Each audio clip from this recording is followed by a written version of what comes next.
I pledge allegiance to the flag of the United States of America and to the republic for which it stands, one nation, under God, indivisible, with liberty and justice for all.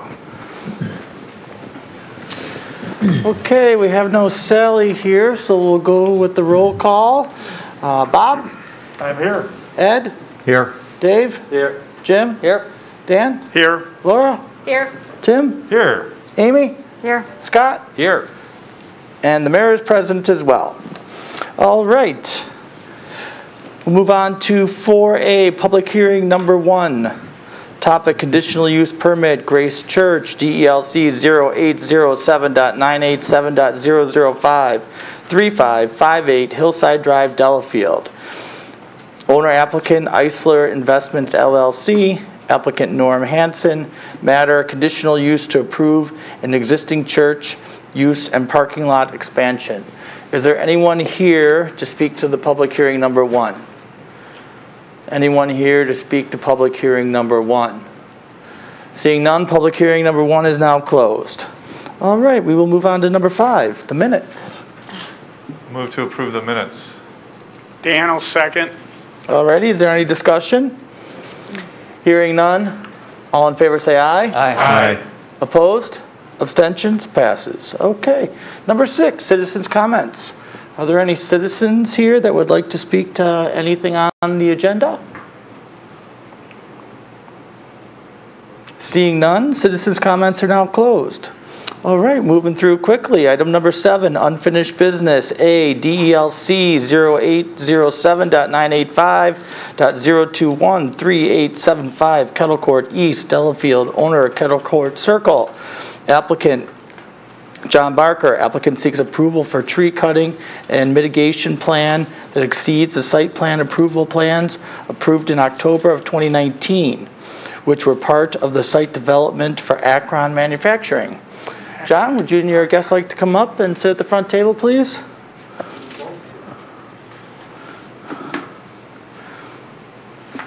If you guys could give us your name and address, and please speak into the mic so Sally can hear you.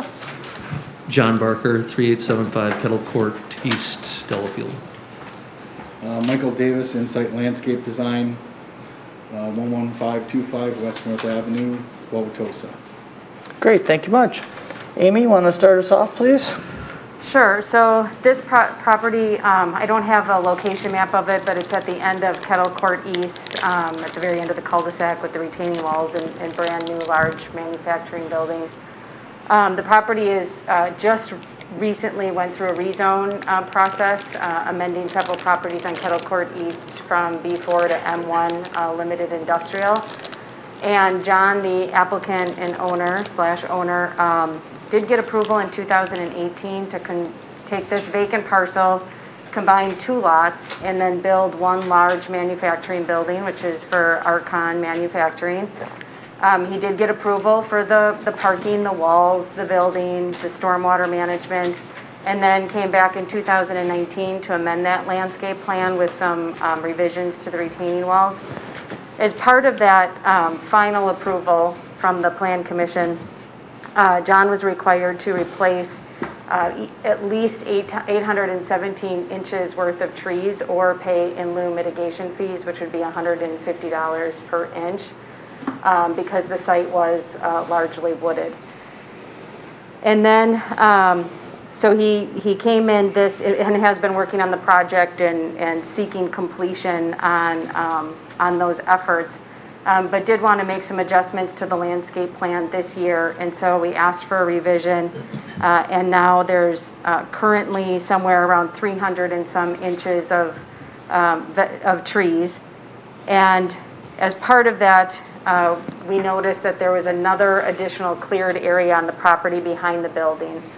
And so that cleared area, after working with the applicant a little bit, it was determined, we felt that the applicant's claim that they disturbed 11,500 square feet was a reasonable estimate.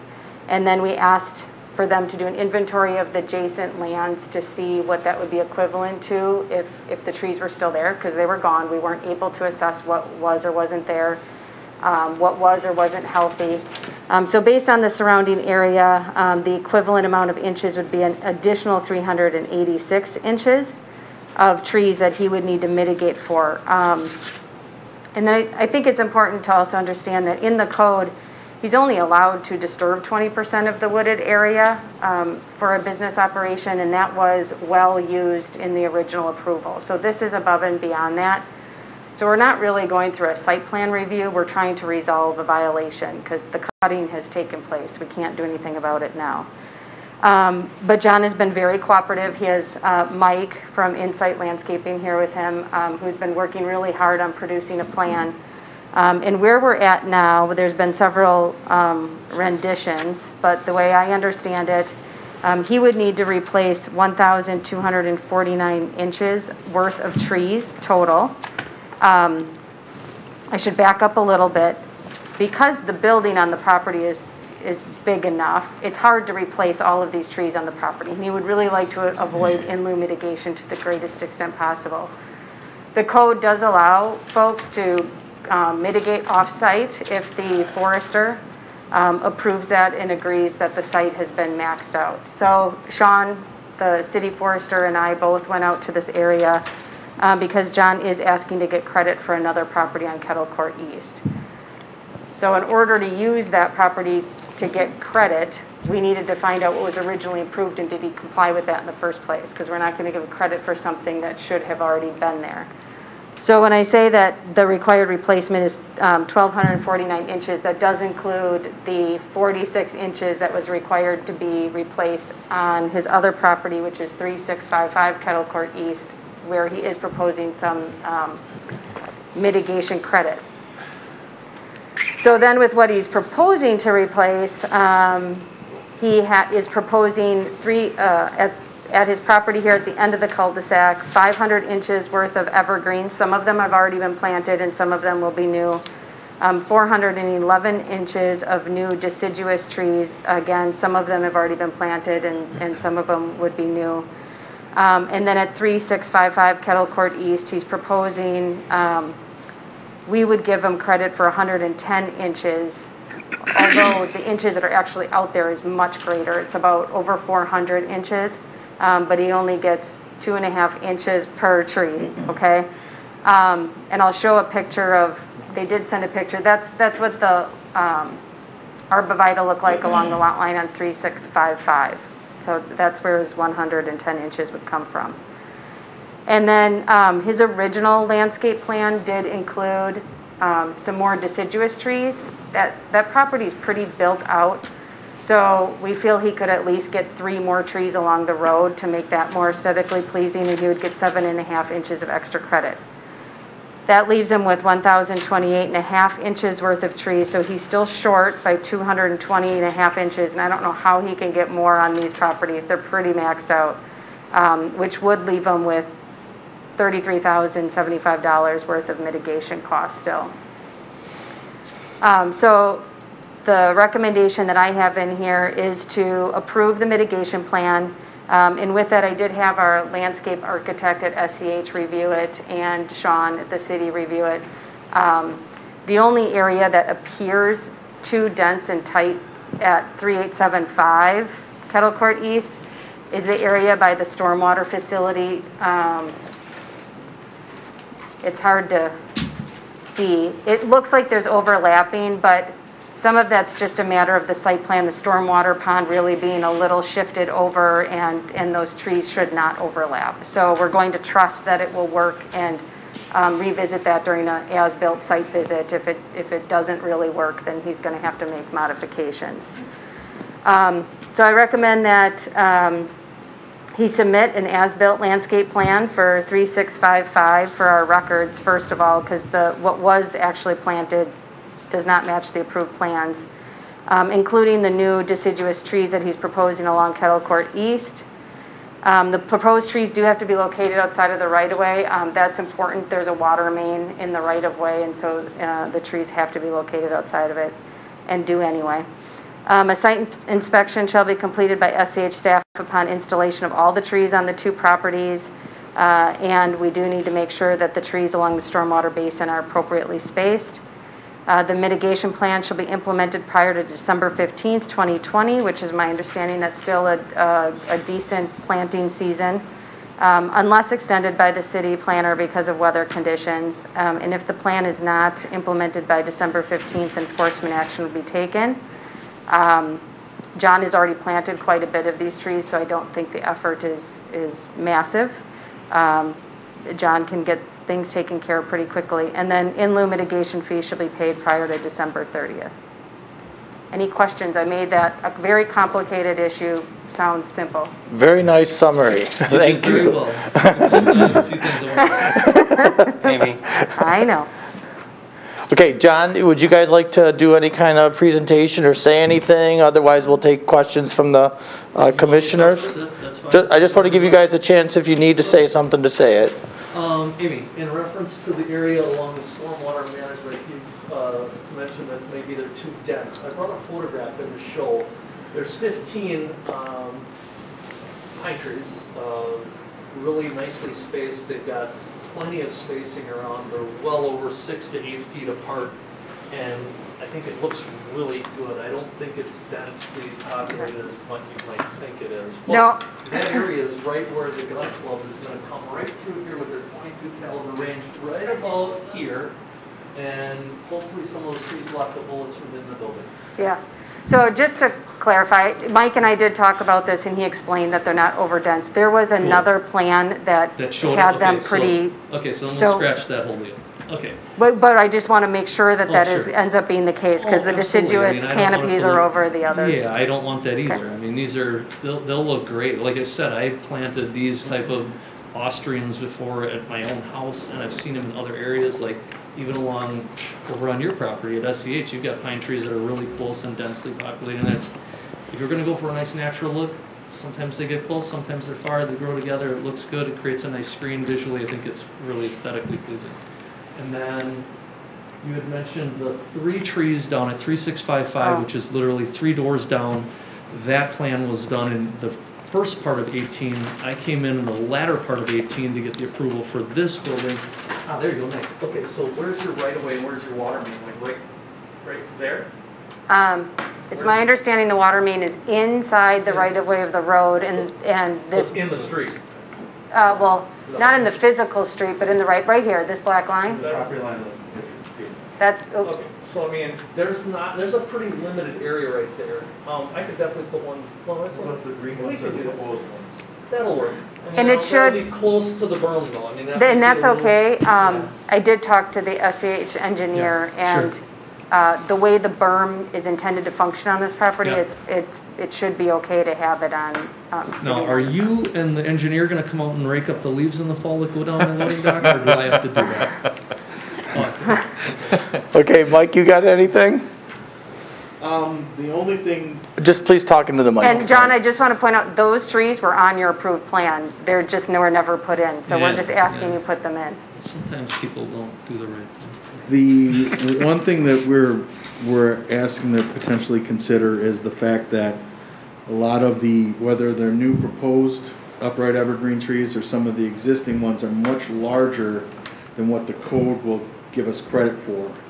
And if we were to get credit in actuality for what we're either proposing planting or what is there, we would exceed what is required, and there wouldn't be Any mitigation? any fee Yeah. of lieu of, because some of the trees that are there or the ones that we're planting are almost double the size of what is required for the minimum. Amy, could you please maybe go back to the other plan and kind of present and show what Yeah, Mark is hold on saying, here. I have to if go to that's this available. one. So like these pines right here, all these little dark black ones, and then if you scroll this direction, Where? all Okay. of these right here alongside this building, and they're a really nice buffer between me and the neighbor that's down there. Ben loves them. I mean, they're really nice. And then these guys here, same thing. All these little black circle ones that are really, and then there's 7 here, there's 31 down there. They're all spaced out really nice. I think they create a nice buffer, and they're 4 inch, 3.5 to 4.5, some maybe 5 inches. We did the caliber inches count, and if we were to get credit for exactly what we planted, that would, like Mike said, would exceed the amount that I'm supposed to put in. You know, and I did that for that reason. I was trying to hit that number, you know, that number, and I went over it, especially considering if you take into consideration the trees that were planted down at the other building in the same year that this building was presented. I put 470 or 460 caliber inches of those arborvitaes. They're like 10, 12 inches in diameter, and they created a beautiful screen between cork and glass in my building. They look nice. They're just nice. They're a pretty looking tree. They're green all year round. They're nice. And they're growing. They're huge. So that's kind of it. Okay, are there questions from the commissioners? Yeah. Jim? Yeah, maybe John. On the report that Amy put together, which indicated a lot of cooperation and collaboration going on, which is really positive to see. Yeah. And I thought it was very useful for Amy to put those two brackets with trees removed versus trees replaced. And it looks to me, correct me if I'm wrong and educate me, but the in lieu mitigation, which is I think 33,075, Right. was related to the 220 equivalent to the trees that she computed between the trees removed Correct. and the trees replaced. Correct, yes. And so, and it looks like she refers to a violation of the clearing of an additional area that was not approved by the Plan Commission. Correct. With all the things that you've done, Yeah. and we've seen you before, my question to you is, how did that come about? How did that happen? I love that you asked that. You're good. So when I presented this plan originally to the council and you approved it based on a landscape plan that Mike came up with, I looked at it and like, well, some of these I can't get, some of this, I don't really want to put some of these things. So I went into the nursery myself and I picked up truckloads of items, put them all in. And the area that we're talking about that was removed, that was in violation, is to the far northeast corner of the property. And if you were to stand up there on the parking lot, you look down, it's a really deep kettle, and everything kind of swales down into it. It was kind of low land and a little like stream, kind of, not really a real stream, but some wetland in there. And the big trees that were there were all dead. I mean, they were literally some big trees, and they were falling on top of each other. There was several of them that had oak wilt, according to Mike. I had asked Roger when I originally came back and was talking. By Roger, you mean Roger Dupler? Dupler. Yep. Okay. I asked Roger Dupler. I said, "Hey, Roger, we need to do something about this retaining wall. It's too sheer. I need to step it back, which means I'll be eliminating some parking spots, but we can take that parking and put it in the back of the building so we plan for enough parking for future, because I ran into that problem in the other building, and I didn't want to ever run into that again. And I said, we need to do that, and I need to look at this, and I need to say, hey, this area is going to have to get cleared out. It's nasty looking. I mean, we've got lots of dead trees, lots of like buckthorn and just nasty stuff. It looked horrible. And even some of the adjacent areas that are left alone, you could go out and see that there's dead trees. Like there's dead trees still in it. And I'll get out there and I'll clear them out just because I want it to look nice, and I don't want them to wreck the good trees that are there. Because I like the trees, I really do. I mean, it looks nice. Provides a nice buffer between me and the neighbors, the freeway, everything else. And I looked at the plan with Roger and I said, here's my big plan right here. And if you look at it, it says new tree line, existing wooded area to remain, and over here it says existing wooded area to remain. And I said to Roger, this whole area, which is a massive 11,000 square foot, probably bigger than that area, says nothing about existing wooded area to remain. And he said, well, yeah, if it's dead trees and if it's got oak wilt and there's buckthorn, tear it all out. Okay, do I have to do anything? No. And so I thought, okay, fine. Well, I did that, and then of course I get a phone call from Mike Court, who works with Amy, and he said, what are you doing, John? I said, I'm taking this out. This was all what I was talking with Roger, and it's on the plans. It says existing wooded area, and I don't want to get in an argument with that because it's fine. All I want to do is run my business and put a nice building up and make it look good and make it look presentable, and that's it. And so I'm just going to swallow it and say, okay, fine. If you're saying that just because this area over here is supposed to remain and this area here is supposed to remain and this whole big area this area where is right about here is where I took out in there, and it was nasty. I mean, Mike saw it. He was there. He did the original tree inventory. He'll say what he knows. I mean, can't put words in his mouth, but he'll vouch for the fact that it was pretty nasty. I mean, in all reality, I bet there was still, I don't know, 100, maybe 125 caliber inches worth of trees that were good trees yet. But I didn't want them there because it looked like a tree in the middle of nowhere. It's like, okay, clear it all out and then plant nice wildflowers in there and have it look like a really nice prairie area. The deer love it. It looks pretty. I mean, I spent a lot of money on there. Put some nice outcroppings in there. It looks really pretty. And so, I mean, I'm just here to put this behind us, move forward, let everybody, you know, put their input in and tell me what I need to do, and that's it. I just need to close that chapter if I can. All right. So- Any other questions for the applicant? Just one other question, just so that we're clear on this, is that based upon that communication issue, whatever that was. There was some. There was. Oh, yeah. And then we have this number of 220. Yes. Which is a deficiency, Mhm. for lack of a better term. Right. That equals the 33,000. Correct. You don't have any question about that analysis in terms of that figure being the in-lieu mitigation so that you can implement the plan? I do. I mean, Mike and I both discussed, I mean, like we had said, I planted trees big enough and in strategic areas that look nice and put this plan together, and Mike looked at it, yeah, this is nice, this looks really good, this is nice layout. And I went with trees that were big, like 3.5, 4, 4.5, 5-inch caliber, all these pines. And I went to a really nice nursery guy, I mean, really expensive. I mean, I spent a lot of money up on these things just to make them look good. Good quality, nice trees that aren't gonna croak on me. I didn't go to Home Depot and buy some little, you know, not good stuff. And so these are all big ball trees. I mean, a cat with tracks and a bat and an auger, I put them in, it's awesome. And so the city won't allow, or in the code it says 2.5 inches is the max that they give credit for. Right. But I upped on all of them. So I could have better, bigger trees that look nice, that look like I didn't plant something this tall, I planted something this tall and some girth.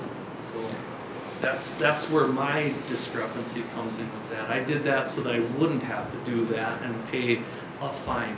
The thing that I found kind of like not so cool is that I found out at a later date that that lot that I bought was wooded, you know, it was maybe half wooded and half not. The front of it was not, the backside was a little over here, there was some patchy spots. From what I know, and maybe you guys can correct me if I'm wrong, you buy a parcel like that in an industrial street, and if I want to take all that wood off of there and use it for wood burning stove, I could have cut every tree off of that whole property and the city couldn't have said anything about it. The moment that I apply for something and say, I'd like to put a structure on this and operate a business, now it becomes the city's ability to enforce laws and codes and things that say, hey, you can't take these trees down without putting proper amount of trees back. I thought that was a little, you know, from my viewpoint, a business owner, a guy that's trying to better the street, better the whole environment around. I mean, I think if you go down that street and look, I've got the biggest, nicest, newest buildings on it, and that one that we're talking about right there has a $500,000 retaining wall up in front of it that everybody gawks at. I get people every day that come up that street, stop, look at it, take pictures, drive up, wonder who's in there, what's going on. Wow, this is something. This is very impressive. And it should be. I mean, it took 1,000 man-hours to put it up. I got 5 million pounds of stone up there. I didn't just put a keystone wall and say, yeah, that's good. I mean, I invested. I put in, you know, a really nice state-of-the-art building, air conditioning, heated floors, I mean, heated toilet seats. I mean, everything is deluxe in this thing. I didn't stop. I didn't like skimp or like do something to cheapen it out. And I would love to have had a little help from, say, maybe Roger at the time to say, hey, if you're going to do this, you know, I know you're going to put a nice building up. I know you're going to put some trees up. But, you know, little story here. Why don't you just take all the trees down that you think you want, and then that way you don't have to worry about writing a check for 104 grand or coming and putting this in front of you guys to have to make a decision on, hey, this guy took these trees down and, oh my God, we're going to, I don't need you to vilify me on this thing. I'm not a bad guy. I'm just trying to make my business and make it nice. So that's kind of where I'm a little ticked off about that. And then the other thing is, you know, well, I sat here with the meeting and you guys do your job great. Well, Roger certainly didn't do his job great, and I don't want to sit here and badmouth him because he's not here, but that parcel was 2 parcels. I came here in front, and he was supposed to have that whole thing merged into one and send it off to this county and have them stamp it and say, now you have 1 CSM. I don't know what happened with that ball, but it got dropped. And that's what came about with this whole thing with the rezoning of everything. So there's a definite pattern with the lack of what Roger executed on, what he was supposed to execute on. And I had a lot of dealings with Roger. Over the 10 years I've been doing this, I mean, built a couple buildings, had some things I had to get qualified and pass through, and I just took his word for it when I said, hey, I'm gonna take those trees on the back. I didn't think anything of it. I didn't think it would be a problem. Okay, are there, Jim, let's let somebody else ask a question. Okay, are there any other commissioners that would like to Is ask? it true that our code only gives credit for 2.5 inches? For an evergreen tree, yes. So they put a 12-inch tree in, they get 2.5 inches. And I think, Yes, sir. I was talking to Mike about this and. That's just yes or no? Yes, that's true. Okay. And that's whether it's a blue spruce or arborvitae. Coniferous. Any kind of coniferous. Coniferous trees. And It's like I an think average between the species. It's a way that the nurseries typically sell them, which may have been why that. Yeah, but you can go code- and get 12-inch trees and have them brought in. And I'd rather have a 12-inch tree that's 40 feet tall than a 2.5-inch tree that's 8 feet tall. So I guess I totally disagree with this whole, if he put in 200 and some extra inches, he should get credit for them. I do Period. like the fact that you put in larger trees because they get That's what established we're- that much that's the whole faster goal. and fill in that much Well, faster. they look great. I mean, Yeah. versus, I mean, and there's nothing wrong with planting a little tree if you got a lot of time, but hey, I'm not getting any younger and I don't think anybody else in here is, so I definitely want to have the stuff. You want to look be able to beautiful. enjoy them. I do. I like that. I agree. I mean, I Yeah. really do. I mean, And I there's don't, no- I don't have an issue with you taking out the what I call like scrub trees and dead trees and that. And actually, it makes that area a lot healthier when you do that. He would attest to that. I agree, but he would be the expert on that one. Be nice and if it's you true. put a path there for your I'd love employees to be able to walk. Well, we do. We have a heated concrete path all along the building on the side, and they've got, yeah. I've driven up to your You place. come in anytime you want, look around, any of you guys, feel free. It's open.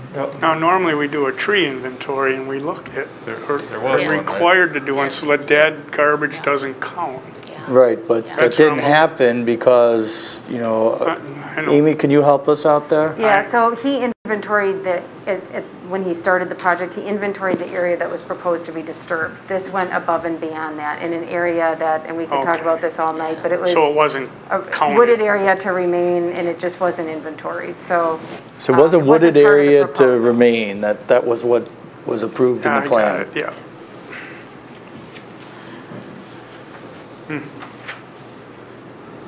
Were you aware that you weren't supposed to disturb that area?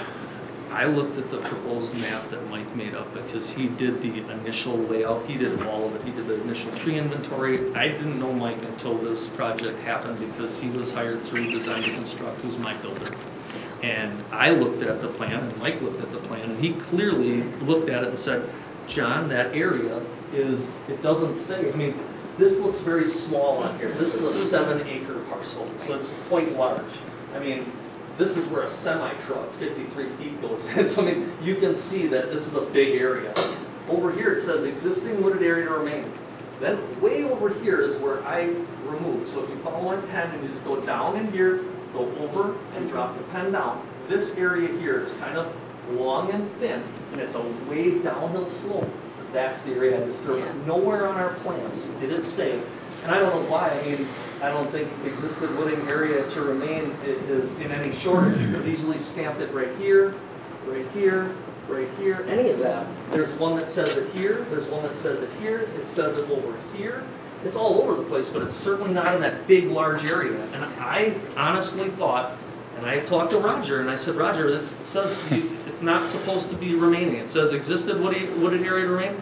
That's an existed wooded area, but it's nowhere near it stamped on the plans that it's supposed to remain. And so that's when I did have a conversation with Roger. I said, hey, Amy, is that there another area's got a document lot of that dead shows it trees. more There's clearly? some big ones, Is there another? monsters, leaning against the other one, dead, falling over. Mike can attest that there was a lot of buckthorn, a lot of like just invasive species type trees, just like in the other areas that are next to it. And they're cleared out a little bit, but you could go up there and look yourself and see that, yeah, there's some dead trees in there. There's some stuff leaning up there. There's, like I said, that area I probably took down 100, 125, maybe even 150 inches of trees that you would deem, okay, that's a good tree, you shouldn't take that down. So my fault, but, you know, So again, On this particular issue, we've had a lot of conversations about it. I'm going to ask that we move on because the stuff that was approved, it was inventoried. He provided the inches that were going to be removed. He provided the inches were going to be replaced, and that was the plan that was approved by the Plan Commission. This area was not included. Any additional disturbance, Roger had a report. I didn't include all this stuff, it just gets too long. Roger had a report, the remaining areas to remain wooded. So it wasn't included in the proposal, you know, therefore it's prohibited to be cut until you get approval to do so. So I'm going to ask we move on from that particular issue. Okay, any other questions from the commissioners of the applicant? Otherwise, we'd be looking for a motion. I mean, I'll say before I make the motion that, I mean, we don't want money, we want trees. I mean, we're trying to answer to lots of different things. A lot of it's our comprehensive plan, and we want development. Thank you for what you've been doing. And I smiled a couple times. You can't see it. Brought up the gun club and other things. But asking forgiveness after the fact really puts us in a horrible position. And I know that's your property, and saying, can I cut my grass? Can I cut this dead tree down? It's a difficult spot. I mean, I'll make a proposal. Maybe this seems weak, but I mean, I'm willing for the city to accept, some of the miscommunication here, and I'd like to pass I'll make a motion to follow the recommendation in the planner's report, and except for line 4, as far as the in lieu mitigation fee shall be paid, but the amount, I'll just state at half of what's proposed at $16,537.50. That's my motion. Is there a second? Second. Second. Okay, discussion. Any discussion? Hearing none. All in favor say aye. Aye. Opposed? Abstentions? Passes. I'll abstain. Oh, abstain? Okay. Laura abstains. All right, thank you, gentlemen.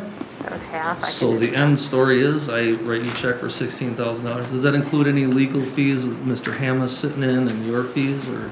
That's a separate issue, so we're going to move on to the next applicant. Really, we can't argue that right now? No, you can't. $16,537. Okay, the next applicant is 7B DELC 0807.987.005, 3558 Hillside Drive, unknown address on Kettle Drive, Delafield, owner Eisler Investments LLC, applicant Norman Hansen.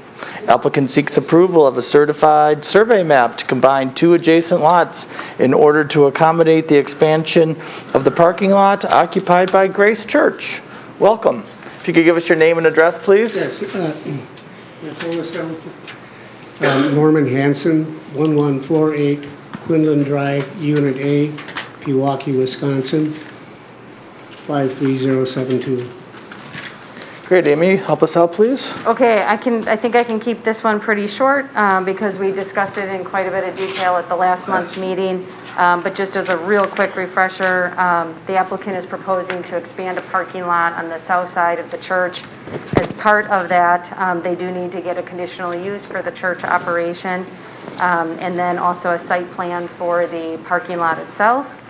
They do need a certified survey map to combine the 2 parcels because the parking lot would be on a parcel without the structure otherwise. And then at their own will, they are proposing to update their business plan of operation very quickly. So we talked about that all at the last meeting. The only 2 outstanding items from that meeting included a little more detail on the landscape plan, specifically, would they add any mulch area to, I believe it's the Black Hill spruces that are proposed on the south side of the parking lot and some on the east side. They're showing those mulch areas in the hatched red. Norm, I don't know if you can explain. I was a little confused by this area on the east side. The shape of that mulch area, or what that... Right, that'll be a planting area, and typically what the Eislers do is they hire a private individual to come in the spring of the year and do the plantings around the building, and that'll be the same thing that will occur here. There's presently there's some asphalt along that would be the easterly side of this proposed parking lot. And that was been there for, I'm not sure how long, but so that we have to, part of that it has to be retained because it also provides for drainage from the area to the east and to the south. And we'll be putting in a planting area along there and talk to Mrs. Eisler before, and we'll have somebody come in the spring of the year, take a look at it, and then put some, like, you know, get some plantings in there. Now, if we need to come back with what those plantings will be, that shouldn't be an issue, but, you know, right now we just want to get, I remember the mayor, I think, asked to include some more area in there. So that'll, also what that'll do is it'll help, we'll be able to cut out some of the asphalt that exists between the two properties that went back several years. So that'll help reduce the impervious area, but also it'll provide a neat buffer to separate the parking lot, so there'd be no confusion for people to say, well, I can drive off this proposed parking lot into the area across the way because there's so much asphalt there. So I thank the mayor for that suggestion. I think that'll, you know, once they get somebody come in the spring of the year and analyze what we can put in there, and if you need to see a plan on it at that time, I don't see that as being a problem. Sounds good. And I would just make sure the mulch area doesn't drain into that swale in a major rain event, that it will wash off. Yeah, we'll protect that swale, and, you know, obviously we'll have to use some best practices for erosion control while during the construction and put in there, you know, we want to get that stabilized. And then the only other issue was they're proposing, we had talked about whether or not they should have a light in the parking lot. It's a little bit isolated from the building. They are proposing a light, as you can see in this plan. It was just a little hard for me to read and know how it affected the parking stalls. So if you don't mind, it's up to you guys if you want it to come back to the Plan Commission, but I could probably review a little bit more of a clear plan. Norm's talking to the lighting company to provide that to me. And they're proposing a standard pole in the lot, and they did do the photometrics. It seems like the intention is obviously there to do what's needed, and I think, you know, staff can follow up with them after, I would hope.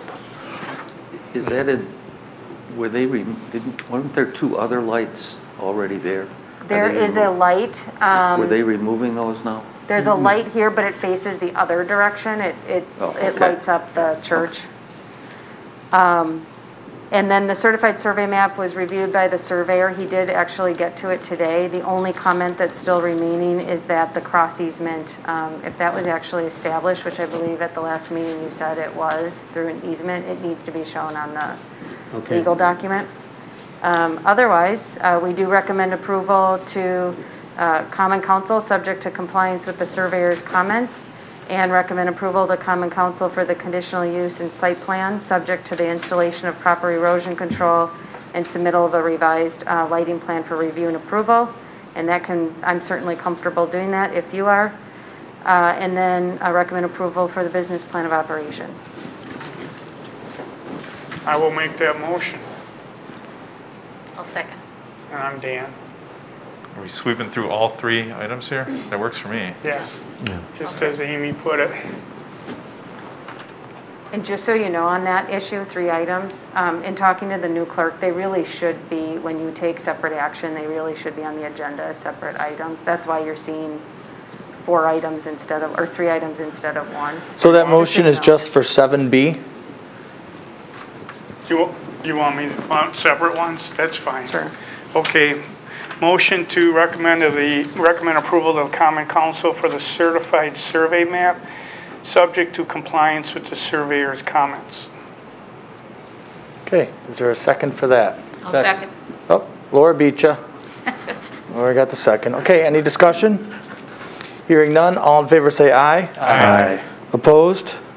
Abstention? Passes. Okay, now we're on to 7C, correct, gang? Motion to approve the conditional use site plan and recommend to Common Council the same, subject to the installation of proper erosion control and submittal of a revised lighting plan for review and approval by the city planner. A second. Okay, that was Laura again. Okay, any discussion? Hearing none, all in favor say aye. Aye. Opposed? Abstentions? Passes? Okay, 7D. I'll make that a motion to approve the business plan of operation. Are we recommending that to the common council? Or No, that's no, not that's Stacy, necessary. right, okay. Recommend approval of the business plan of operation by Dan. Second. Okay, you got Ed. Alrighty, any discussion? Hearing none, all in favor say aye. Aye. Opposed? Abstentions? Passes. Great. Thank you, You are ladies and off gentlemen. to the races to the common council. Thank you. Thank you. All right, we are moving on to number 8, new business. Item A, DELC 0782.001.001, 1807 Nagawicka Road. Delafield, owner, Marati LLC, care of Tina and Ramona Weisgerber. Applicant seeks approval of a certified survey map for the division of a lot into 3 single-family lots. Welcome. Names and addresses, please. Ramona Weisgerber, Comer, 1830 Nagawicka Road. And Tina Weisgerber, 1718 Nagawicka Road. I feel like deja vu. Amy, can you help us? Okay, we'll keep this short again because we talked about this at the last meeting as well. So the Plan Commission considered a special exception at the last meeting. The applicants are proposing 3 lots from 1 parcel or 1 lot, and all 3 lots do not comply with the lot width as measured from the shore setback. And the ordinance also calls that the lake frontage provision. So now they received their approval from you, and it went to Common Council, and they also received approval, so now they're officially proposing their certified survey map. And as part of that, when they originally applied, they did mention that they were going to remove all of the structures on the property, but the applicants do want the Plan Commission to consider keeping, I'm going to go to the CSM, 2 of the structures.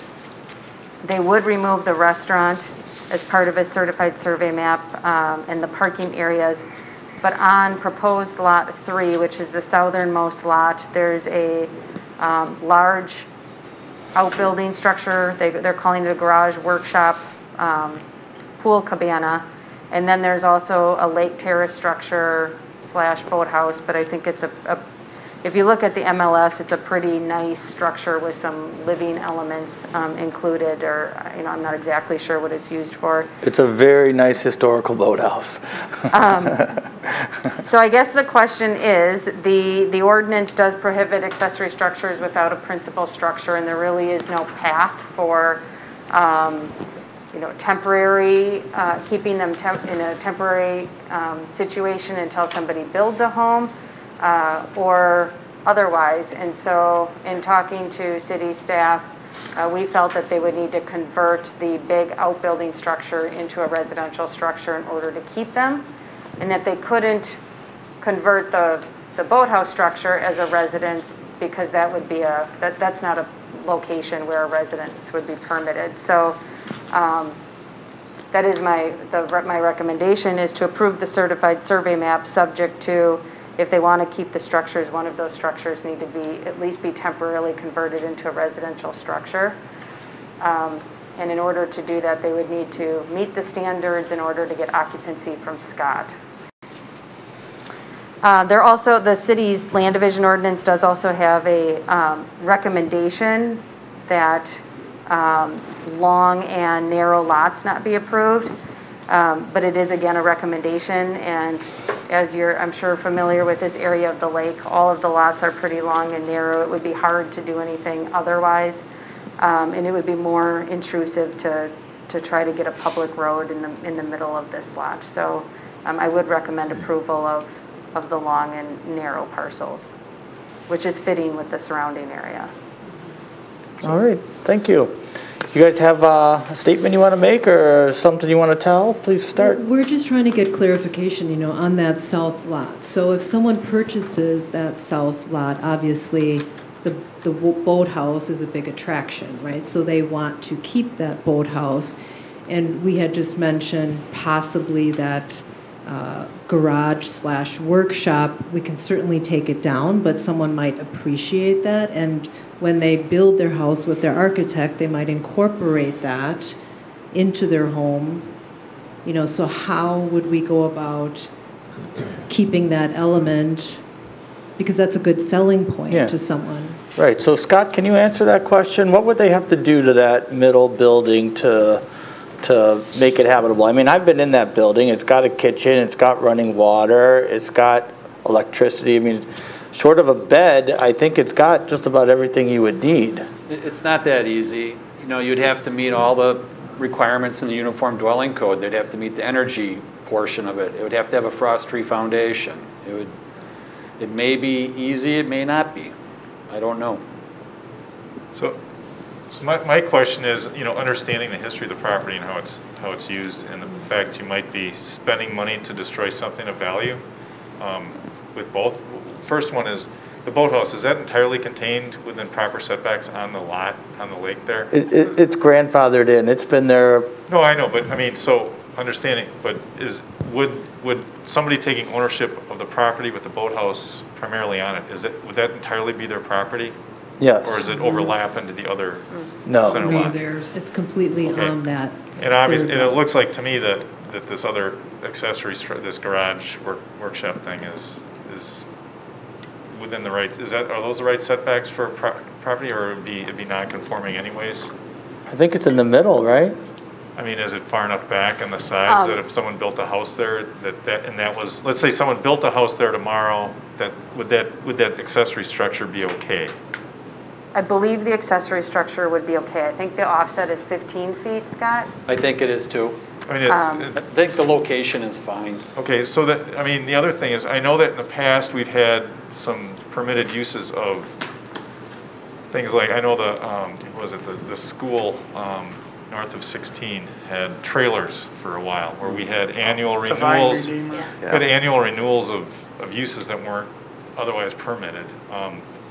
Is there a way that within code where we could just ask the owners here to have some sort of plan of maintenance and operation in the interim, and maybe have that renewed Yearly. every year?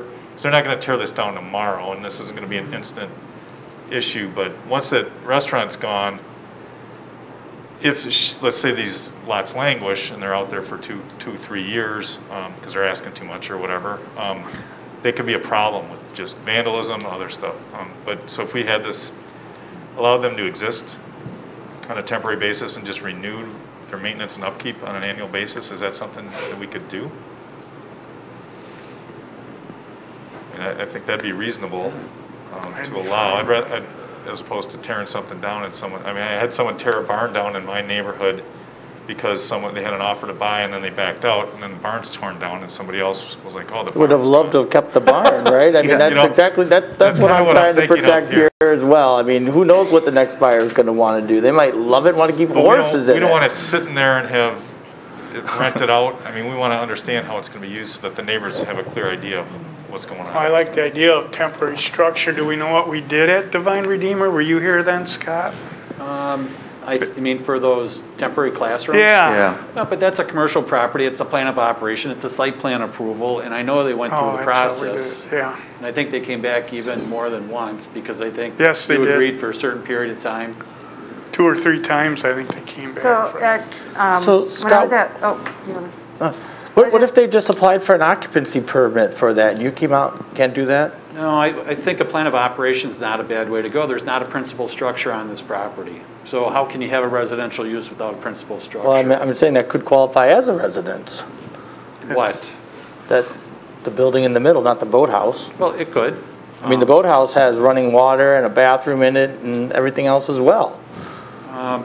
But we don't have principal structures. We don't have boathouses used as principal structures. I get that, but that other building, I think. I'd almost rather confine it to specific use of kind of like a holding, like a bookmark or, placeholder. I'm fine with that too. Otherwise, you could rent them out on Airbnb or whatever and have somebody, party on it every weekend, and that wouldn't be a good situation.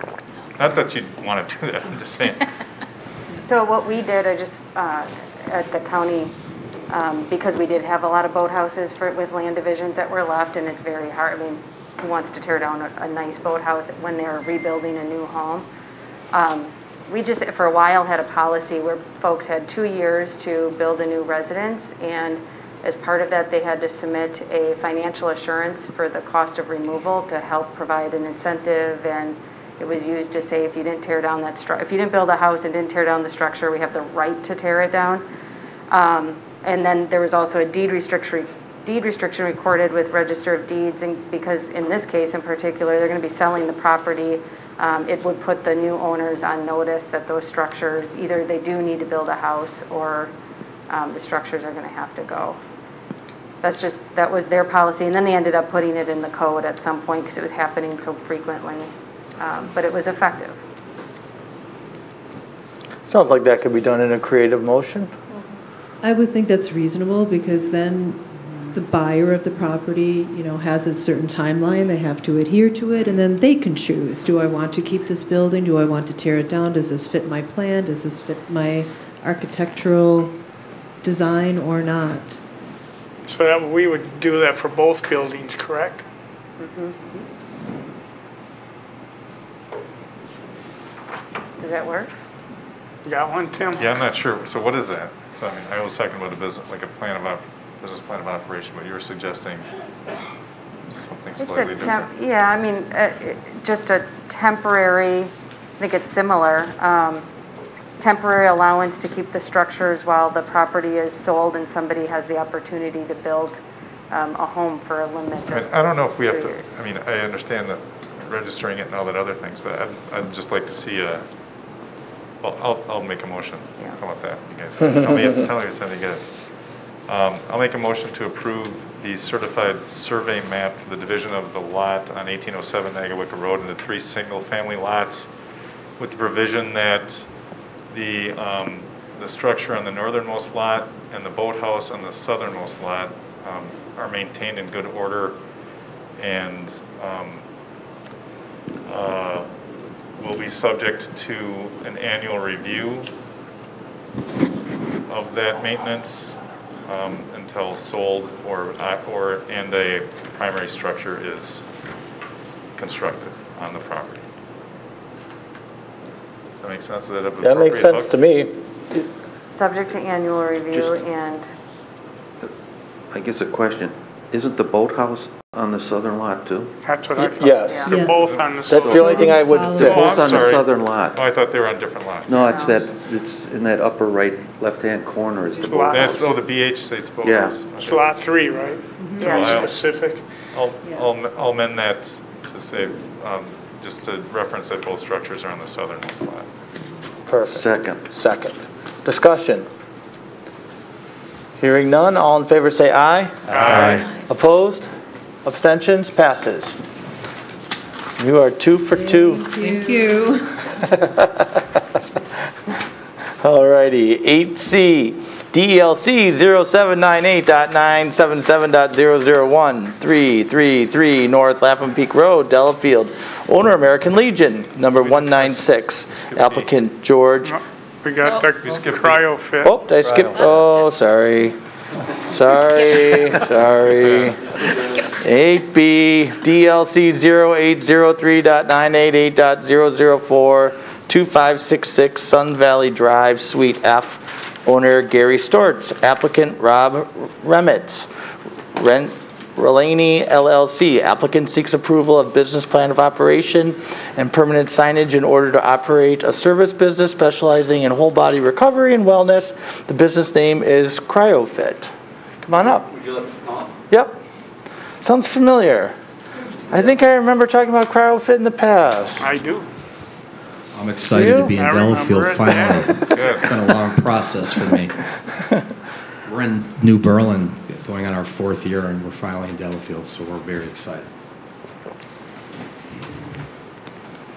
you want me to go? Yeah, please.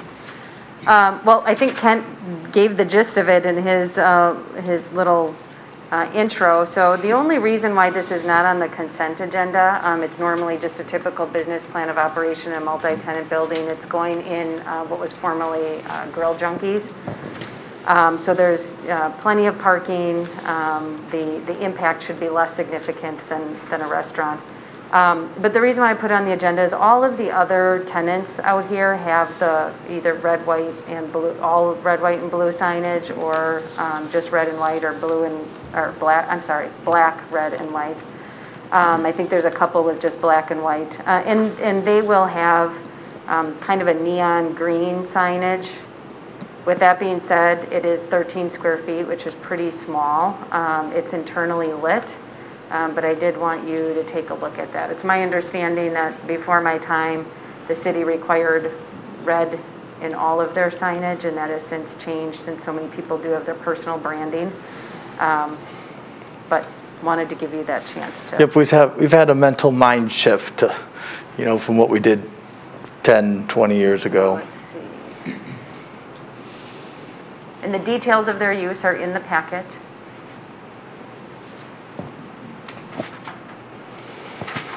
Here's the signage. Okay. Any questions for the applicant? Seeing none, is there a motion?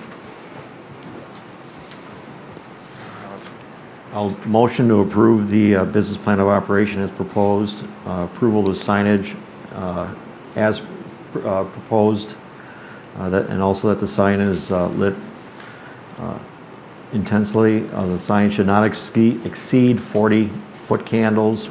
We measured a standard light meter held perpendicular to the sign at a distance of 10 inches. I'll second.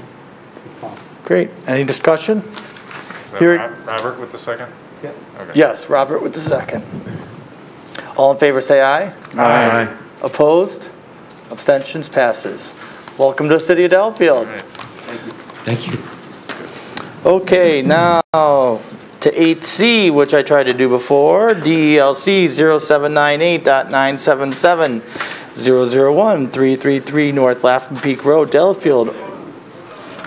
Owner, American Legion Post number 196, applicant George Goodlatch. Applicant seeks approval for a site plan and appearance review to accommodate the construction of an addition to the existing building. Welcome, gentlemen. Amy, want to help us out? Okay, so I'm assuming you're familiar with where the Legion's located. They are proposing to add approximately 2,000 square feet of banquet space and restrooms and a new vestibule. This was approved as part of a conditional use in 2016, but at that time the CU required that a detailed plan review be approved by the Plan Commission. The new addition, let me go to it, I guess.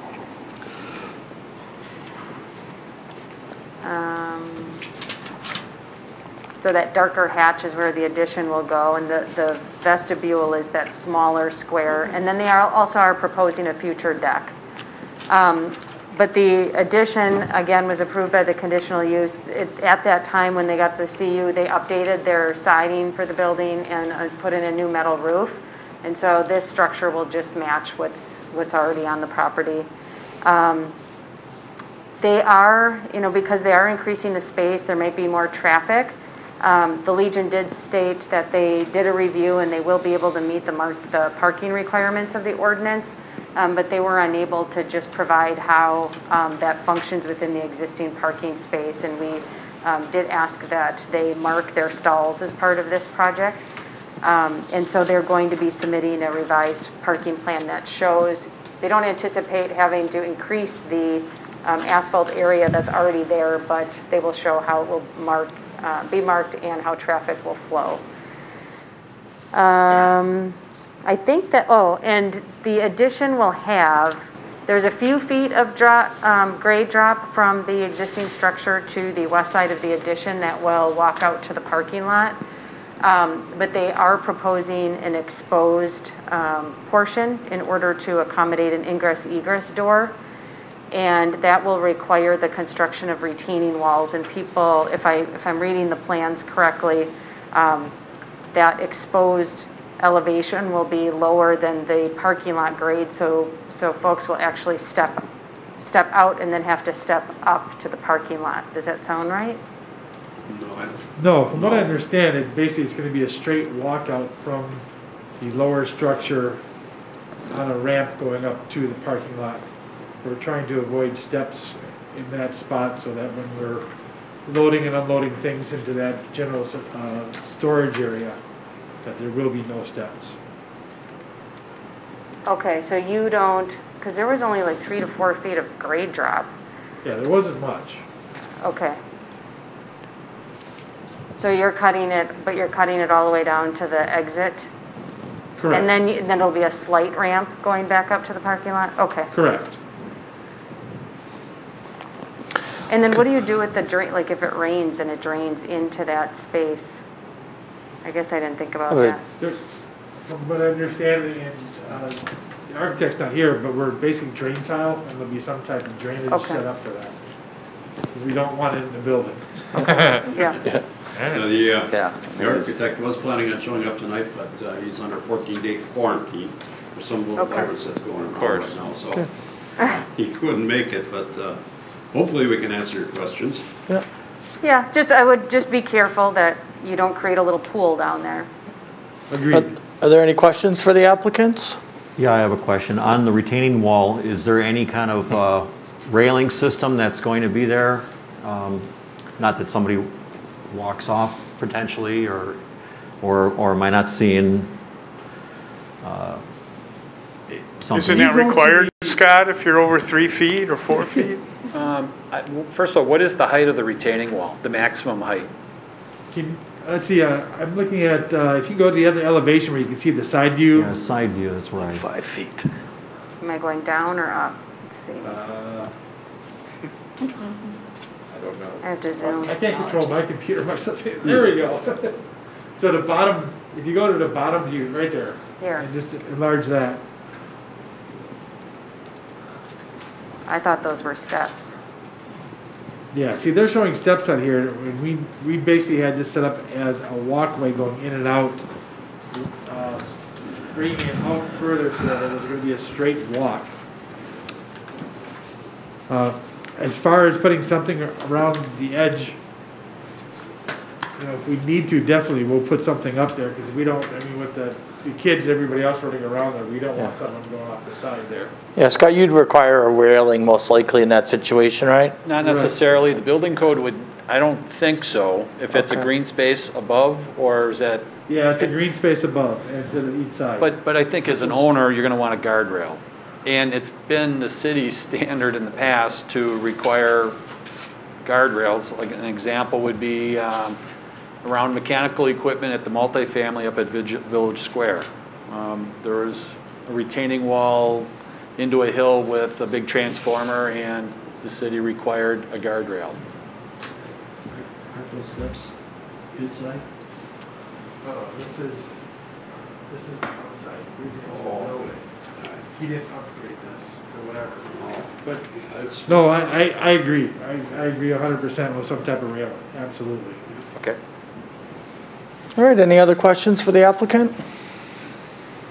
This is substantially similar to what we saw a few years ago, right? Yeah, correct. Sure, it looks like Yeah, the only thing that really changed very much was the fact that we turned the bathrooms around a little more and put a stairway inside, put a half basement downstairs for storage. I was looking for it at the Coon Feed the last time I was there, and it was still really crowded, so I'm looking forward to the space. Yes. It'll be a wonderful thing when the Legion gets this finished. And if you'd like to make a donation, I'm sure they will accept them. Can we get a pass on this first, and then we'll hit them up for money here? Pass We'll that. take 3 windows.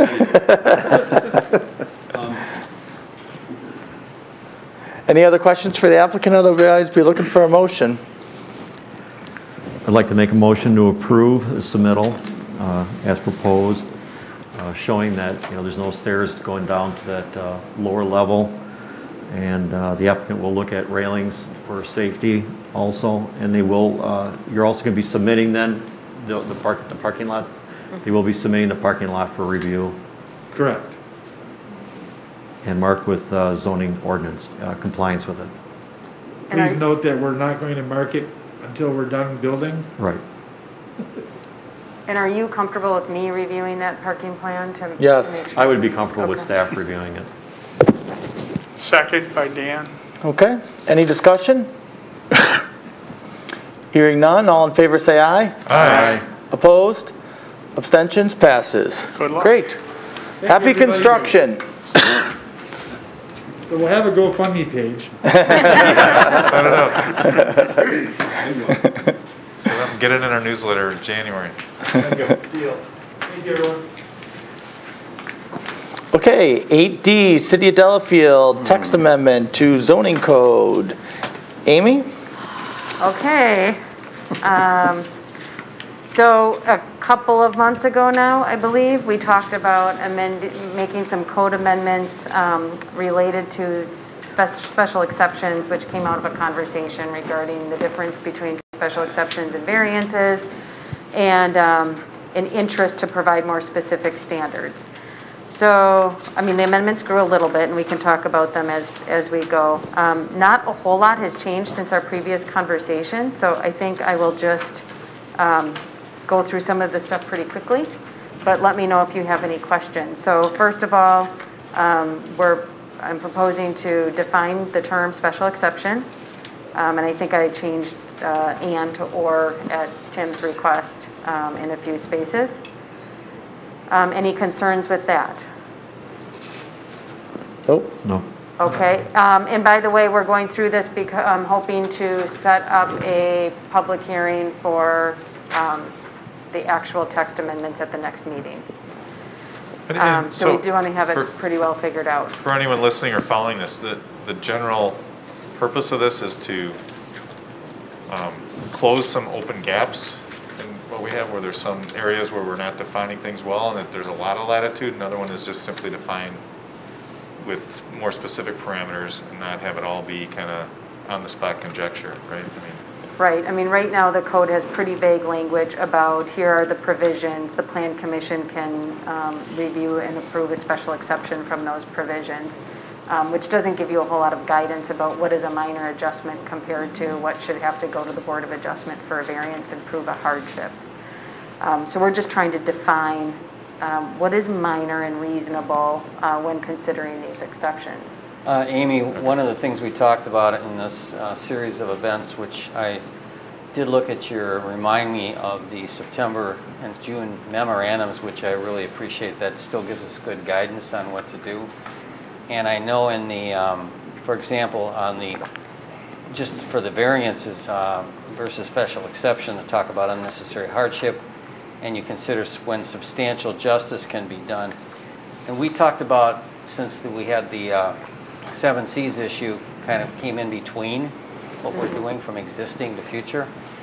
One of the catch-all phrases might be to allow for these special exceptions to encompass all the things that are listed in here, is when there's cause.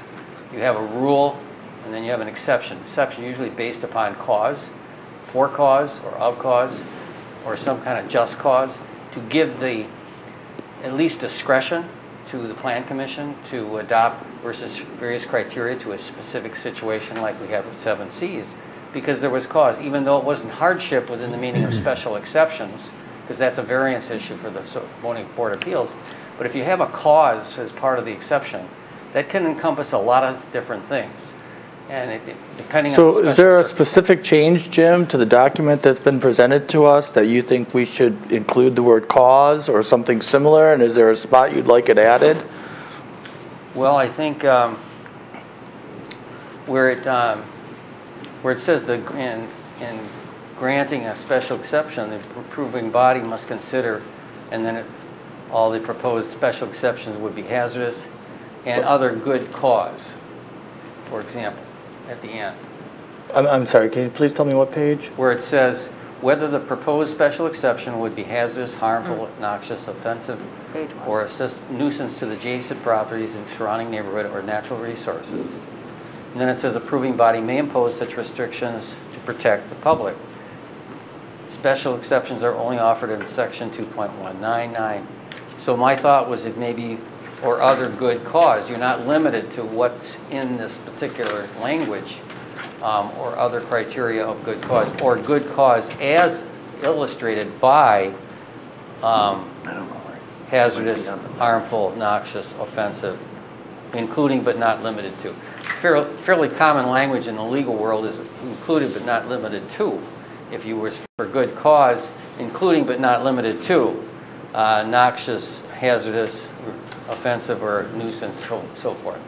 But the general idea is to give some discretion to the Plan Commission for cause to have a special exception to a rule, including but not limited to the ones that are specifically designated here. Okay, I think we can add. You know what I'm talking about? Sure. Amy? Yeah. Good? I mean, if you can put that into the language, that just gives more discretion to us, but it's always within the cause element, which gives a lot of equity, balance, and gives strength to the whole idea of including but not limited to these items. That would be my suggestion. Because some of my rationale for 7C's division is that the character of the neighborhood, that's what the character of the neighborhood around it is, and all of a sudden we wanted to stick some 150-foot lots in the middle of it, and it just didn't fit. And I think this might, something that would allow to look at the character of the neighborhood. Sure. Of where the proposal is. Well, I think the next sentence where it says the approving body may impose such restrictions for the protection of adjacent properties, the surrounding neighborhood, natural resources, and that might be addressed by what you're saying about the size of the lot.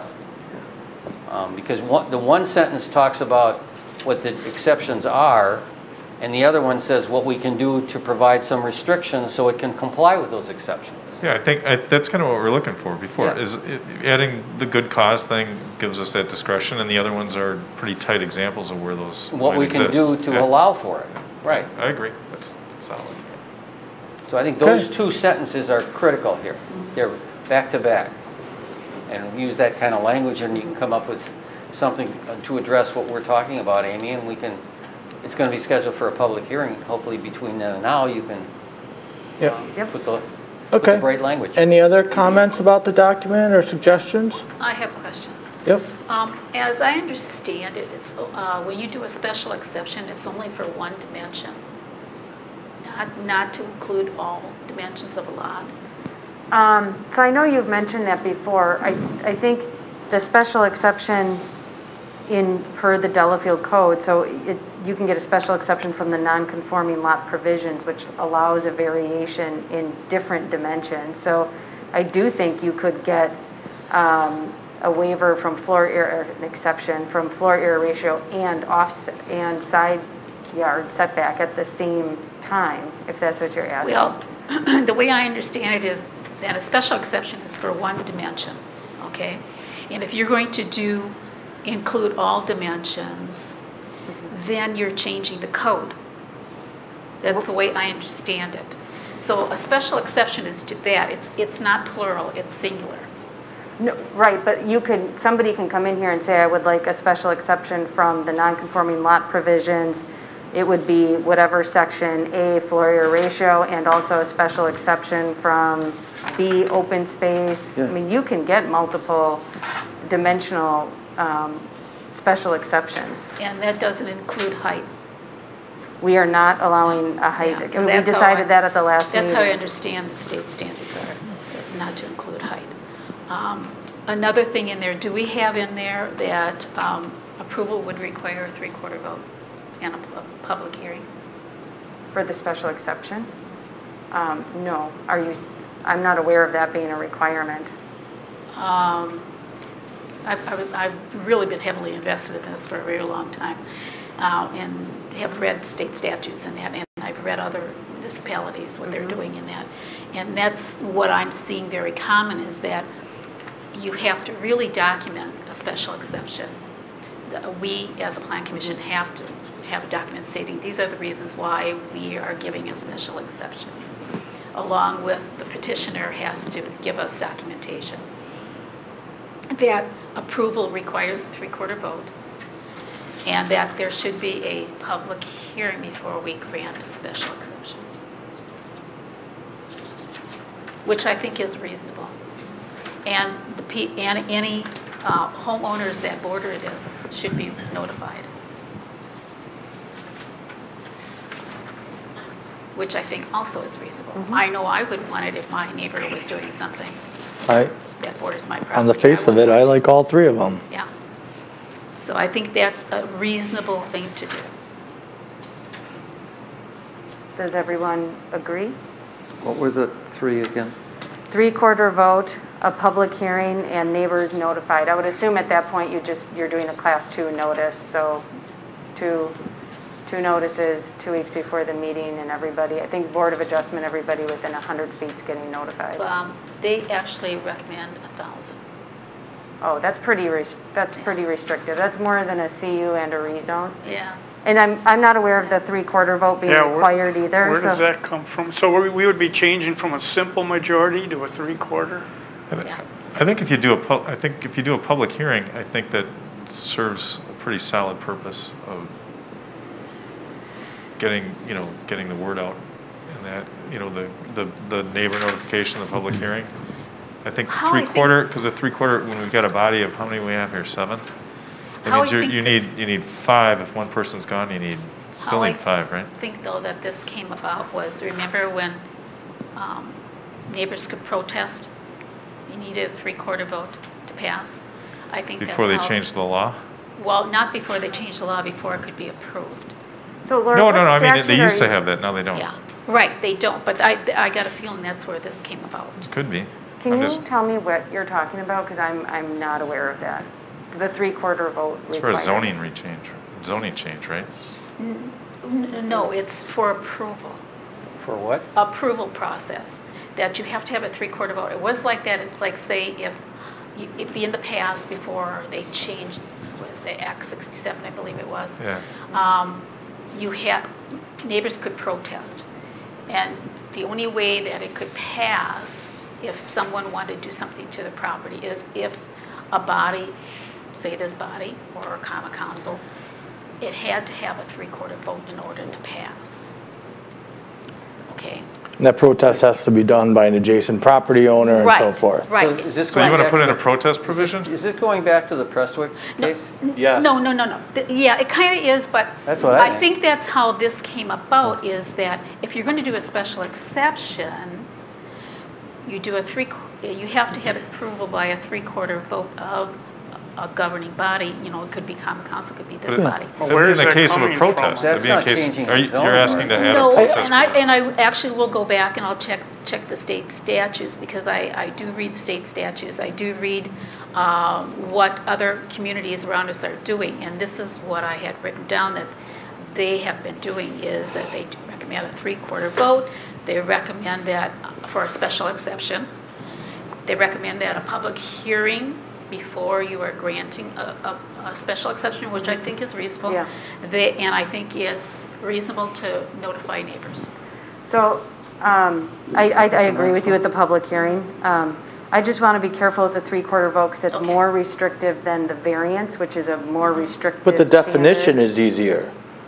Right, but I'd like to learn a little bit more about where that is in the statute. I mean, me too, but I see a variance as being extremely difficult to get. You got to prove a hardship. Right.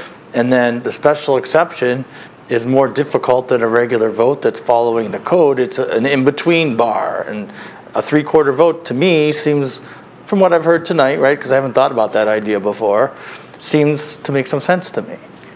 Do we have any other circumstances that we would require a 3/4 vote as opposed to simple majority? A council needs a 3/4 vote to amend the budget.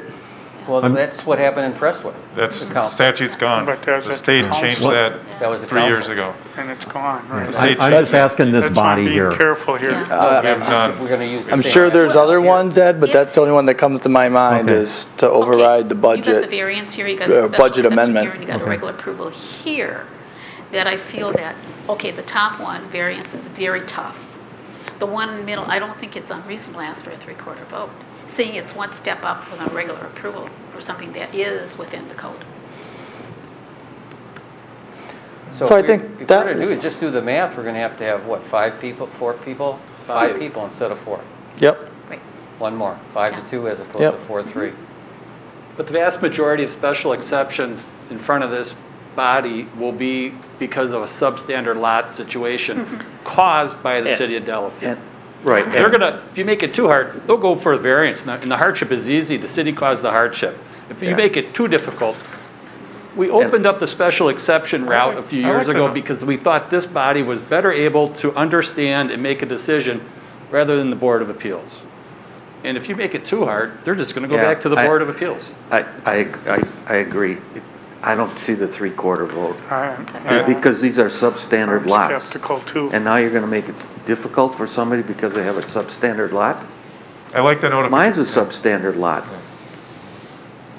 My house is on the city right away. Not in it, on it. Yeah, old. You're in the crash old zone. Delafield. So- I think about that all so, the time, using the crash. You know, and I know over in that area, there are a lot of small, unusual lots. It's old And Delafield. they're gonna be in here at some point, some of these, they're gonna be in here. Yeah, the whole purpose of this isn't just for like someone, my next door neighbor in a newer subdivision, just saying, I want to add a third accessory building just because, and they come here. It's because they're stuck in this situation to begin with, right? Yeah, they can't comply with the They're code. already in a, they're in a, they're in Or a they tight don't spot. want to comply with the code. I like the neighbor notification and the Yes. public hearing. That I I think that agree makes a with. ton of sense. Yeah. Then there's at least I think input that can be weighed in. Those And I are really think we good used, ideas. I thought we used to do like when we're doing a subdivision or so, isn't there like a 500-foot or 1,000-foot mailing that goes out around it? There's typically, in the code, it's typically a 300-foot mailing for conditional uses and rezones, and then the zoning board of appeals has a 100-foot mailing. Okay. So the statutory requirement is really, the important piece is the 2 weeks in the paper. So I think you have to decide if you want 100 or 300 or. The variance in the zoning board of appeals, that's a majority vote?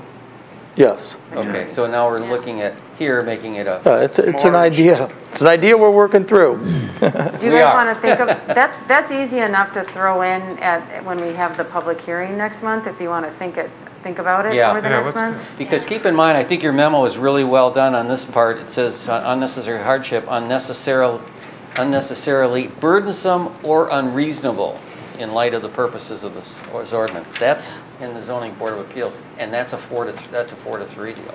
There's 7 members of the board of appeals? Zoning board of appeals, are there 7 members? I don't think so. No, I think it's like 4 or 5. Yeah. But it's got to have an odd It's number. less than 7. Yeah. 5? 5 probably. You're asking how many people are on the Board of Zoning Appeals? Yeah. I believe it's 7. 7, that's what I thought. No, I didn't think it was, all right. So that's a 4-3. Well, I'll come prepared for the next meeting regarding the statutes. Okay. If you find something, Laura, specific, Yeah, sure. I will. Okay. But I'm going to hang tight though on the public hearing and notifying neighbors. I think that's reasonable and So what we should be doing. So I just have a question based on Scott's comment. So help me understand, if they fail here to get the special exception, what's precluding them from going to the Board of Zoning Appeals? They can. Okay. I think they can. So they could get no here 3 ways to Sunday no matter what our rules are, and then they could go there. True. They're not pushovers though. I mean, they say no. Oh, yeah. Well, it depends upon who's on there. Right now, there's a lot of no's. Well, if you split it, one's super majority and the other's majority, they're going to know that down the road and they'll know where to go. Sort of like forum shopping, where can I get the best deal? So will that super majority really have any teeth? Or don't we want to have I them think in that's front what of us? Scott's getting at. If we make this more restrictive, Yeah. they'll But if- take the other route. Exactly. But they can go there anyhow. Yeah, I mean, that's a good point. Right. Why are you not comfortable with a simple majority? I am. I am. Yeah. I am. Yep. What you don't trust yourself somehow, so. Well, I think the result is 2 people can. It could be basically spite. hold up the deal. It could, you're short 1 member or 2 members, 1 person can shut it down. Yeah, I think a lot can be resolved with simple majority. I agree. mean, we really talk things through very carefully, and that's always respectable. And we have in the You know. past, while I've been sitting here, we've had to do some really tough things. And I Yeah. can remember one in particular that we did say no to. Yeah, so um, I would personally shy away from the 3/4 vote quicker than to say, let's add it in and see, see what the feel is for, citizens' comments on that. The other ones, I agree, they're good points to make. Okay, so do we want 100 feet or 300 feet? Is that the choice, so we can have some clarity to that? I can't remember what we do with the other things. I think like Amy just said it, right? feet. Yeah, 300 feet for the CUs and rezones, and you Yeah. have 100 feet for zoning board of appeals. Yeah, I think the 100 feet will get every neighbor around them, and it might get another ring around them depending on the lot size that's next to them. Okay. Behind, across, and next to. Yeah, so you might have, if it's a 50-foot lot, you're gonna get Yeah, but two neighbors deep. what if it's a 200-foot lot? Then you just get the Then adjacent. you get one neighbor. Yeah. Yeah. And then the neighbor 2 doors down is. But we've 500 got feet 5-acre away. lots and we've got It's like, is it really- 3rd-acre lots, right? Yeah. So then it's just the neighbor. I like the neighbor. Joining neighbors? Tell your neighbors. That's why you need to be a good neighbor. You need to Always. go over there, knock on the door, and tell them. Never know when you might need a special exception. Have a beer with them once in a while. Yep. All right. Okay. Any other clarity we need to bring on this, folks? Or are we- I want to bring up, I did change, so last time we had a section on floor area ratio where we just didn't have the answers quite yet. So with floor area ratio, you can, the only way you can get a special exception is if the lot's non-conforming to lot size. We talked about that. And then we had the RL2 standards, which everybody agreed to. I added in the RL1 and R1 districts because those are also districts where you have I don't want to say quite a few. There are non-conforming lots though, for sure. I added provisions similar to what I did in the RL2 district, which makes sure, so the intent was to make sure that the special exception isn't more flexible than what you would be given in RL2, and also not more flexible than what you would get on a conforming lot. So there's a little bit of a tiered system in there, and it should work as intended. Scott took a look at it. So if the lots are less than 10,000 square feet, you're limited to what was allowed in the RL2. If it's between 10,000 and 12,500, the floor area ratio can't exceed 5,000 square feet or a floor area of 0.4, whichever is more restrictive. And then lots more than 12,500 square feet can't exceed 5,000. So if you need to think about that after the meeting, please do, but I did add that.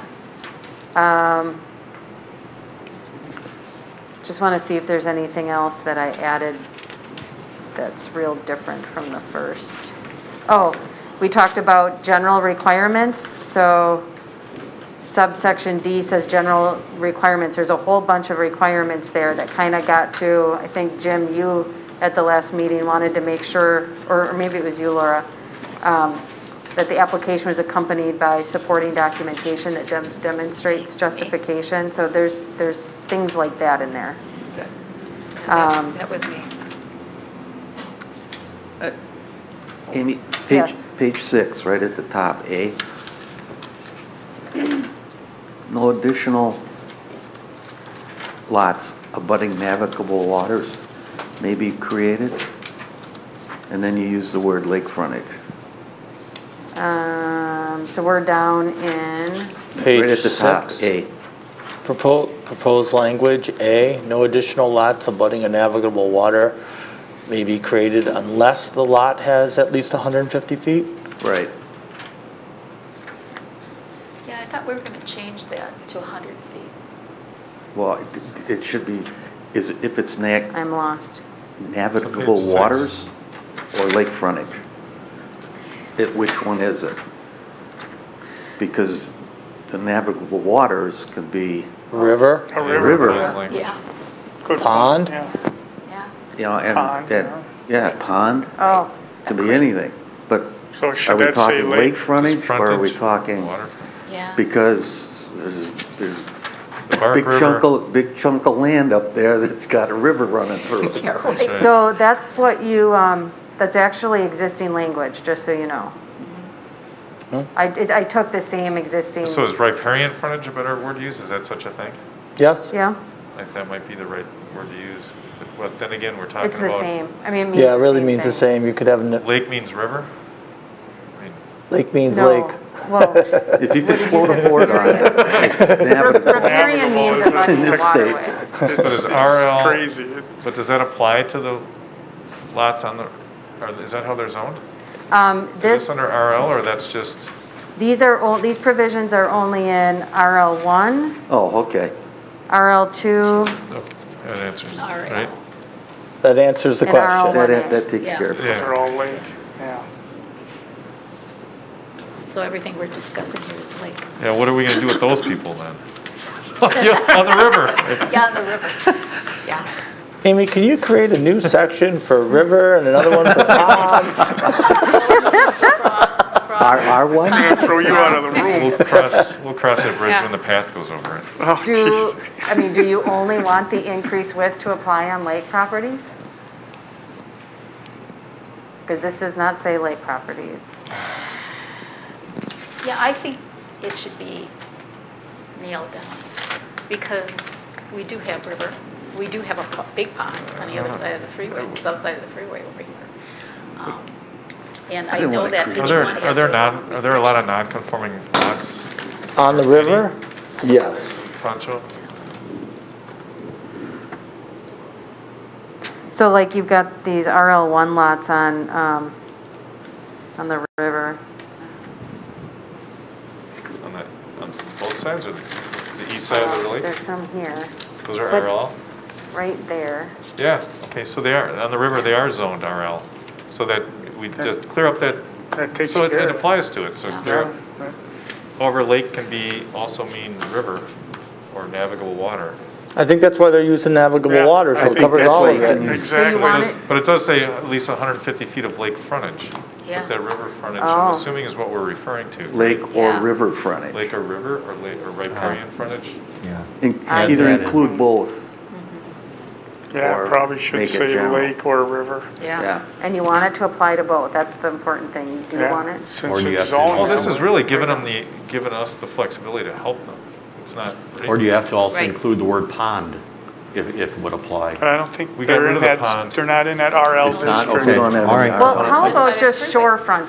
Frog, Why are we whatever it's using Frog lake? Alley or whatever. It has fish in that in it.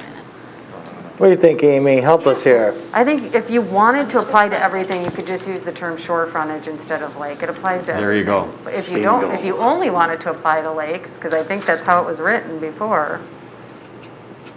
Well, I think if we're No, trying it to, wasn't written that way, so yeah, okay. I would agree Shore? with shore frontage. Sure, okay, let's change it. That was a good Part of the intent catch. is so that people don't divide larger lake properties into a bunch of really small ones, correct? Yeah. But we want to maintain the character of the city. So what if we change the language a little bit just to say that we can't make the smallest, if you're going to divide a lot up into multiple lots, you can't make the smallest lot any smaller than any of the next adjacent properties, maybe the next two on either side. Ooh, I don't no, know. that's good. Yeah. You've got some issues. Yeah. Yeah. There's some really narrow Yeah, pointed there's some lots and small stuff. 50 footers. Yeah. But only one of the lots can be that small. If they had, like, this is what case in point that we do with vice grippers today was exactly that. And we're allowing one of the lots to be roughly the size of the other lots. In this case, they're splitting them roughly equally. Current lots are. Oh, you could split a It's couple only of one larger lot, lots. so the others would have to conform, and then one lot could be less. Oh, we If just it did that. met the adjacent lots. Yeah, I don't know. Weiss Garbers was a rare exception. There is no lot that big, Yeah. right? And the last thing that I know of that Lake Welfare Committee would want to see, and to even tell me if I'm any different, is a bunch of smaller lots being A created. bunch of little lots, yeah. Yeah. Yeah. If anything, they're going to buy two little lots and put them together. Right. And make a bigger Yeah, lot. that's more likely to happen. It will. Yeah. okay on that. That was a good catch. And then just keep in mind, it did get changed where if there's joint or common ownership, and there's a transfer, or if there's a transfer of adjacent lands from one lot owner to another, the rule doesn't apply if they meet the standards of the existing district, of the underlying district. Does that make sense? Yep. Mm-hmm.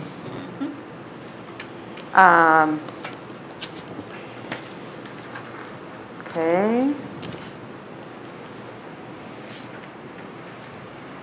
One thing that I think is important to talk about, because Weisgerber's been brought up a couple times. So at the last meeting, you guys asked to change the provision from the measurement being at lot width to the shore. Yep. So this special exception standard only applies to the width at the shore. So lot width, which Weisgerber did not comply with, is not part of this. It doesn't apply. They need to meet the lot width of the zoning district. So I just want everybody to understand that. Yep. And everybody else who wouldn't be on a lake, which is less impactful, has to meet that same standard. So they would be held to a more restrictive standard without going to the variance. Not because of shore frontage, but because of lot width. Lot width. Just on the middle lot. And how does that apply to, say, a peninsula? Did you have to ask that? He was on the dredging committee. It's 8:35, Ken. So I would say shore frontage would just be measured around the shore. Okay, I just want to make sure we thought that through, because there are several of these. Are they But developed then already? then there's all sorts of other, there's a lot size. Some, most are, but not all. I think those are probably pretty vetted already as far as the Mostly. lot size. There might be a couple, 2, 3 Yeah. maybe, that could, I don't know, that's. They're tough to, then you're dealing with access to a public road, usually. Yep. If you try to split it up. They'll be like flag lots or something. Yeah, they'll be, more power to them if they can figure it out. We're gonna get one next month, too. And then the conditional use, or any other questions on Lake Shore? You guys are getting through this pretty quickly here. I think we read it. Okay, conditional uses, we just added that planned development section. We talked about that at the last meeting.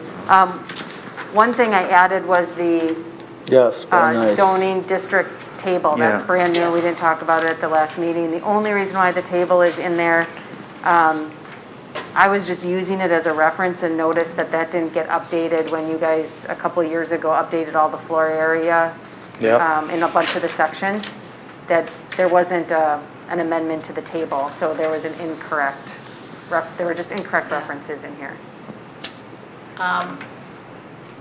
B5. At the bottom says you should indicates when abutting or adjacent to a residential district, and B5 is in a historical residential district. And it's not, there are no stars there. Because I don't have historic. At the bottom, on the other side of the sheet. Yeah. Near the bottom. Isn't that for it says downtown? you should have little stars on it, 2 stars. If it's abutting a residential district, and there isn't, for one thing. For what B5. provision? B5, but what provision Those are is variances different? on setbacks and stuff. Oh, okay.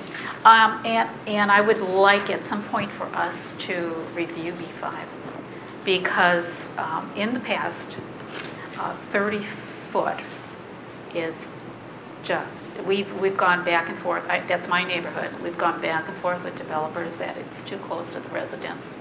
And many of them in the past have said, well, we'll do 75 feet from the lot line, the setback. So I would like to, at some point, revisit that and see if we can't, instead of 30 feet, make that much greater.